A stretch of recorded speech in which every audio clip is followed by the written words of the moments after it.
Hello friends, स्वागत आहे तुमचं माझ्या चॅनलवर। आज आपण बनवणार आहोत खमंग आणि मऊ लुसलुशीत अशी गोड भोपळ्याची पुरी। चला तर मग रेसिपीला सुरुवात करूया। तर इथे मी सगळ्यात आधी हा पावशर भोपळा घेतलाय। या भोपळ्यावरचा जो बियांचा भाग असतो तो काढून टाकूया आणि त्याचे तुकडे करून घेऊया। नंतर ते कुकरमध्ये टाकून त्याच्यामध्ये पाणी टाकू आणि कुकर गॅसवर ठेवा।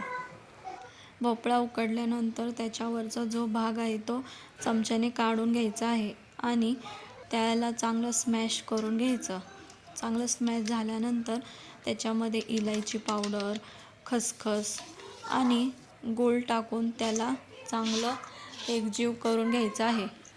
चांगलं एकजीव करून झाल्यानंतर त्याच्यामध्ये आपल्याला आवश्यकतेनुसार गव्हाचं पीठ ॲड करत जायचं आहे। हळूहळू हे पीठ आपण मळून घ्यायचं आहे। गूळ टाकल्यामुळे हे पीठ पटकन मेल्ट होऊ शकतं, त्याच्यामुळे पीठ मळल्या आपल्याला लगेच पुरी लाटून घ्यायची आहे।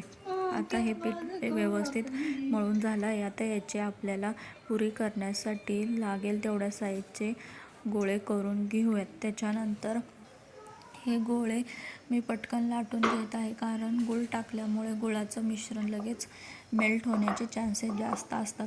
ही एवढ्या साईजची मी पुरी बनवली आहे। एकदम मी पुऱ्या बनवून आधी घेणार आहे। तर अशा ह्या पुऱ्या मी बनवल्या आहेत। त्याच्यानंतर ह्या पुऱ्या आता मी तळून घेणार आहे। यानंतर पुऱ्या लाटून छान सोनेरी रंगावर तळून घ्यायच्या आहेत। बघा, आपल्या गरमागरम आणि टम फुगलेल्या भोपळ्याच्या पुऱ्या तयार आहेत। ही रेसिपी आवडली असेल तर व्हिडिओला लाईक करा आणि चॅनलला सबस्क्राईब नक्की करा। धन्यवाद।